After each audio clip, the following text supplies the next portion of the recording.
Hello and welcome to the Aid Station. I'm Chris Robb, and today, hugely excited. I love to get people from all over the world on this show, and today we have yet another country represented. We're speaking to Daisy Zereceda, who is from Lima in Peru, albeit right now in Munich, Germany with her husband Andy, where they've been as a result of COVID since December, haven't been able to head back home, but hugely excited to speak to an icon of Peruvian athletics. Really great to see you. Welcome, Daisy. Hola, Chris. Qué gusto estar contigo. Te veo siempre porque te sigo en todas las entrevistas y reportes de Mass Participation, que nos mantiene al tanto de todo lo que está pasando y qué podemos hacer ahora en esta pandemia. Encantada de hablar contigo. Wonderful, and so excited that this is going to be our first edition of the Aid Station, where we're going to actually be doing in foreign language, and we're going to do subtitles at the bottom, a learning experience for me, but a wonderful story to be told. Daisy, you have quite an incredible story, growing up poor in a border town, having to fly to Lima to train and qualify, to ultimately be able to represent your country at a very high level. Let's start with hearing a little bit of your background, please, Daisy. Yo nací en Tacna, que es una provincia de Perú en el borde del límite con Chile. Siempre me encantó el atletismo desde los 11 años. Llegué a participar, estuve en la selección peruana de atletismo en salto largo, salto triple, 100 meters y heptatlón. Logré tener medalla de plata en los Juegos Sudamericanos y récord nacional en salto largo y en heptatlón. Siempre muy feliz de representar a mi país, pero claro, en un país tercermundista, ¿no? Era muy difícil para alguien de provincias llegar a estar en la selección, porque estamos hablando en la década de los 80, ¿no? 80, que no habían emails, no había la conectividad que hay ahora. Entonces, si no te avisaban, tú no llegabas al campeonato nacional en Lima. Entonces, tenías que tener a alguien que te avisa, tú viajabas a Lima a competir y podías representar a tu país. Eran momentos muy difíciles para mujeres y para provincianas, ¿no? Pero lo logré. De ahí estudié Derecho, soy abogada. Tengo especialidad en Derecho de Deporte y en Administración de Deporte. Estudié una maestría del Comité Olímpico Internacional y soy también máster en Sports Administration.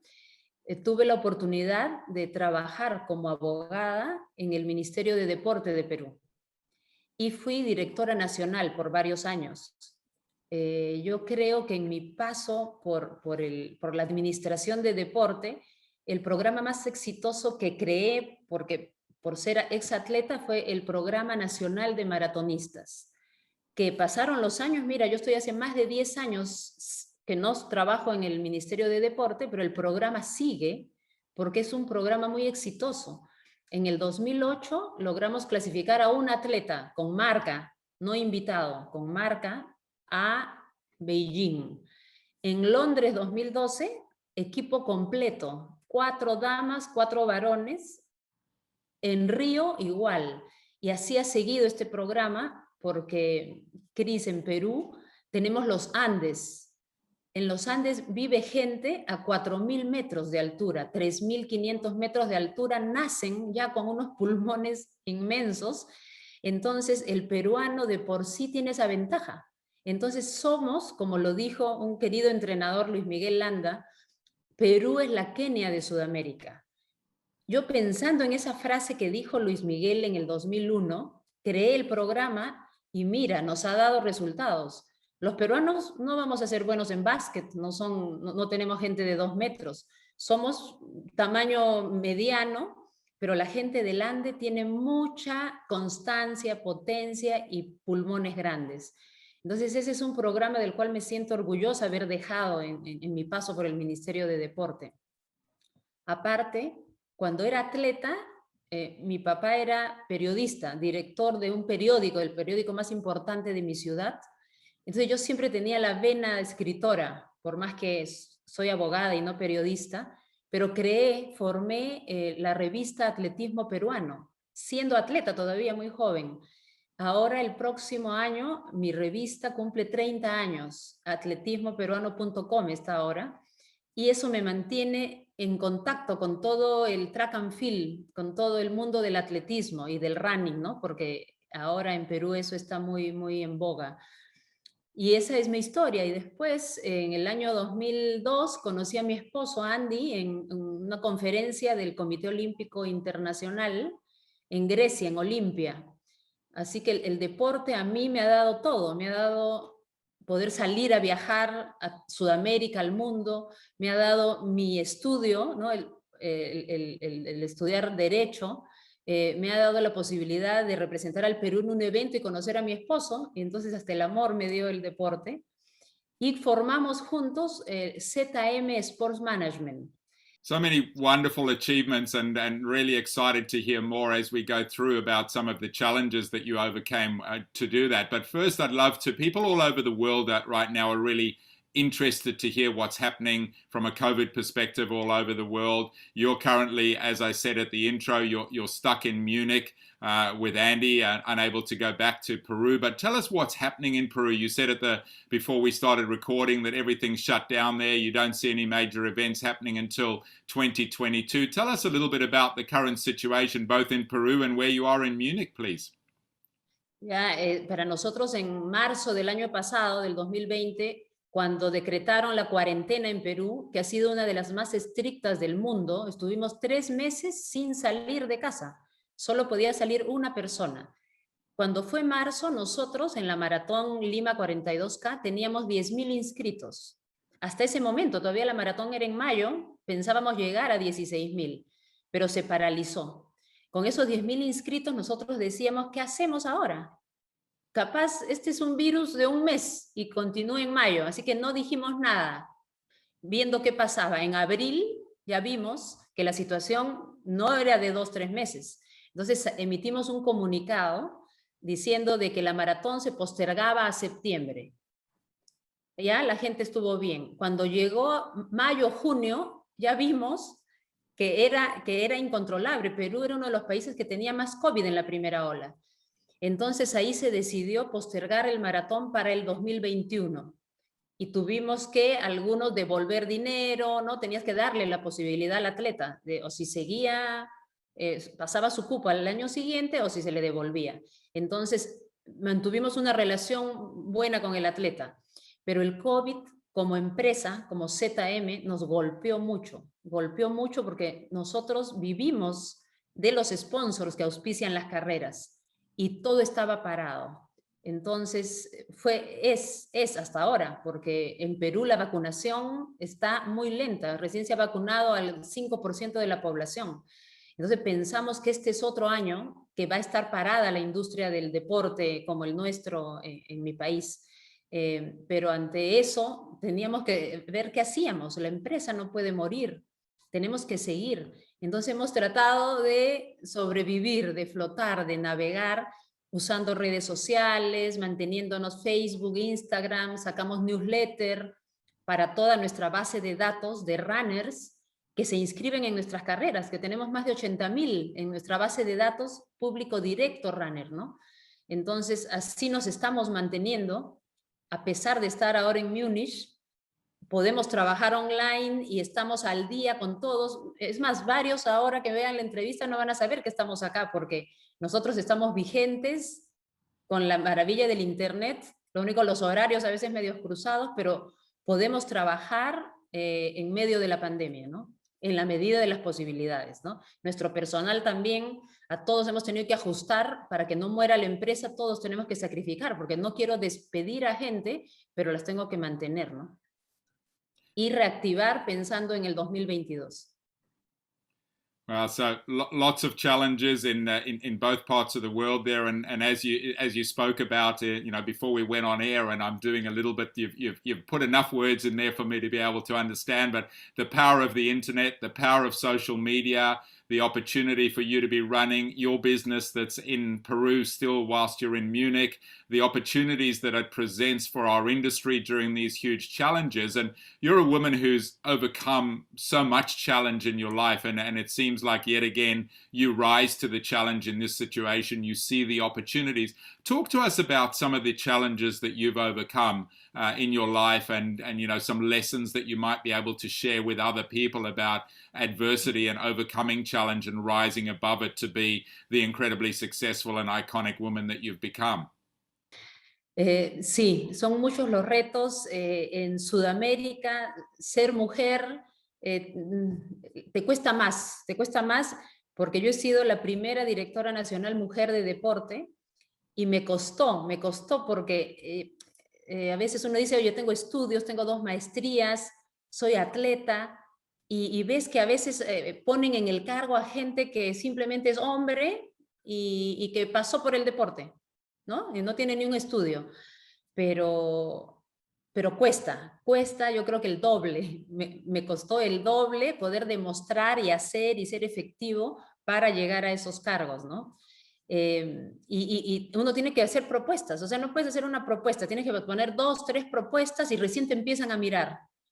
Y cuando te miran, dicen, ay, pero es chica, ¿no? Es mujer, a ver, y enseñas, yo puedo hacer esto también, y ya, dieron la oportunidad y yo contenta de haber trabajado por mi país esos años. Luego tuve el reto de ser mamá y habíamos decidido con Andy de dedicarnos, de que yo me dedique a mi hijo el primer año, así que renuncié al Estado y después de eso empecé a trabajar en mi propia firma con Andy en ZM organizando las carreras. Pero el reto de ser provinciana hasta ahora se siente, porque si uno no vive en la capital, no tienes las mismas oportunidades. Por eso cuando yo era directora nacional decía, si llama a alguien de provincias, tiene prioridad, porque esa persona de provincias está gastando su dinero en una llamada, en principio, de provincias aquí. No pueden hacer que venga a Lima para firmar un papel, no pueden, hay que enviarle el papel que la persona lo firme. Entonces, reactivamos toda esa parte de provincias que yo creo que sí se reconoció, porque cuando tú vives en la capital, no te pones en el lugar del que está lejos. Simplemente le dices, envía esto, pide esto, o ven. Y no sabes que la gente no tiene capaz dinero para el ticket o el tiempo para ir a Lima y perder eso. Entonces sí logramos descentralizar la parte del deporte. Entonces es una de las cosas que yo también me siento contenta por haber hecho cuando ha estado en mis posibilidades y tenía el mando y la dirección en el deporte, ¿no? Daisy, it's so often the case that people have this opportunity to overcome significant adversity, significant challenges, often rise into leadership roles. And clearly you're a leader in so many ways, you know, in terms of what you've achieved in business as an athlete, as a role model, managing elite athlete, I believe the South American record holder in the marathon. Tell us a little bit about your leadership principles, some of the leadership that you've been involved in, any advice that you could give to people that are leading teams and someone who maybe has inspired you as a leader in your journey. Bueno, mi inspiración siempre han sido mis padres, porque mi papá es de Cusco, de donde está Machu Picchu, no de ahí, pero es de Cusco, y se trasladó a otra provincia. O sea, es una historia de lucha en esa época, no estamos hablando de los 40, 30, ¿no? Igual de mi madre, profesora, llegó a ser directora de un colegio. O sea, yo veía cómo se esforzaban. Nosotros somos clase media de verdad exacta, ¿no? Nos pagaban con mucho sacrificio un colegio privado para que seamos mejores que ellos, ¿no? Entonces eso me inspiró, porque digo, si se sacrifican tanto, ¿por qué yo no puedo salir en primer lugar de mi ciudad y después hacer cosas por mi ciudad, ¿no? Eso es lo que me inspiró, lo que me inspira. También a lo largo de mi camino, cuando llegué a Lima, me inspiró conocer también a gente de que se reunía en su tiempo libre en el patronato del deporte, por ejemplo, para hacer losas deportivas en los pueblos pobres, a apoyar el deporte, ¿no? Entonces eso cada vez inspira más en cada etapa que vas. Y yo he intentado también que me vean así, ¿no? Que me vean así mis atletas. Ahora no sé, yo soy manager de algunos atletas todos del Ande, todos no es clase media, es clase progresista. Yo no quiero llamar pobre porque no son pobres, ellos son ricos porque tienen metas, porque gracias al deporte estudian en una universidad privada sin pagar, pero es gracias al deporte, y que siguen orgullosos de que sus papás tengan un puesto en el mercado o tengan un mototaxi. Entonces yo los ayudo a ellos a que cumplan sus metas, ¿no? Si tengo las conexiones con sponsors de marcas privadas en Lima, están siendo apoyados por ellos, porque lo que te apoya el Estado no es suficiente, y esta gente es talentosa. Tengo una chica séptima en el ranking mundial en marcha, la campeona sudamericana de maratón, récord sudamericano, un chiquito discapacitado que es tercero en el mundo, sin brazos, se electrocutó cuando tenía 14 años. Entonces he conseguido que marcas los apoyen y que puedan dedicarse solo a entrenar, que no piensen, me falta para comer, ¿cómo hago para viajar? No. Coordino con los entrenadores y hacemos un plan, y el auspicio va directo a ellos y yo los asesoro cómo usan ese auspicio, ¿no? No que se compren un auto o den una casa, no. Es ellos primero, todo viene después. Después recuperarán o cosecharán lo que están sembrando. Wonderful. I'm so looking forward to seeing the full translation of this, and I'm sure it's going to inspire me as well. And that's what brings us to this kind of final segment of the Aid Station. I always like to end with something that's inspiring, and there's no doubt that you've inspired so many people. And I'd love for you to share a story to finish with, please, Daisy, that's going to inspire the people that are watching, whether that's more part of your story or something inspirational that you've seen, someone that's inspired you along the way. Is there something that you'd like to share? Ya, bueno, ¿qué me inspiró? En varias etapas me inspiraron diferentes. Por ejemplo, cuando yo estaba compitiendo en Chile, en el Orlando Guaita, en un invitacional, conocí a un señor mayor que tenía una revista que decía Atletismo Chileno. Entonces yo le dije, hola, ¿qué tal? ¿Usted hace la revista? Sí, me dijo, y me empezó a hablar, y es difícil, le digo, ¿te cuesta mucho? Me dijo, no vas a vivir de esto, no vas a volverte millonaria, pero si te gusta vas a ser feliz. Entonces yo llegué a Perú y dije, voy a hacer mi revista. Entonces me inspiró ahí, yo fui, hice mis cosas legales y formé mi revista, y de verdad la tengo hasta ahora. No gano dinero, pero soy feliz y me mantengo en contacto con todo el mundo, ¿no? Pero eso inspira a otros, porque al yo poner el reportaje de alguien en la revista, esa persona lo lleva a sus papás, los papás, a los primos, y entonces inspiran en seguir evolucionando esto. Este hombre del que les cuento es Carlos Vives, ya murió hace años en Chile.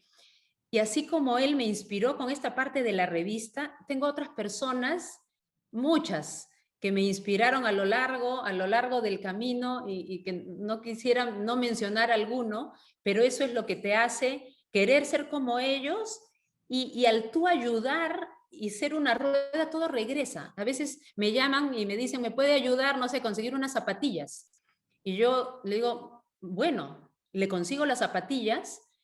A veces me dicen, oye, pero ¿quién será? ¿Cómo será? Le digo, pero tiene buena marca y mira, no tiene zapatillas. Y todo da vuelta. Después, en algún momento, esa persona, nadie sabe, en algún momento no puede ayudarme a mí, sino capaz a otra también cuando tenga a conseguir porque alguien lo ayudó.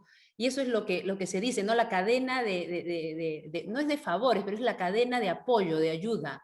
Todo, yo creo, todo da vueltas. Entonces uno, mientras pueda, tiene que hacer lo mejor que le nace y que puede hacerlo. Wonderful, Daisy. I've barely been able to understand a word as we've done this live, but I can't wait to listen to the translation and watch it. A big thank you to Andy, who's just pop your head on screen there, Andy. You've been helping in the background. Wonderful to see you, and really looking forward to hearing the translation and sharing this with our viewers. Thank you so much for making the time. I'm sure it's going to be inspirational and just really insightful. Thank you. Gracias, thank you, Good luck Chris. with the editing. Good luck. Thank you for the mass participation. It's super. Inspiring to us. Inspiring for him. Wonderful. Thank you so much. Bye-bye. Ciao, Chris. Ciao.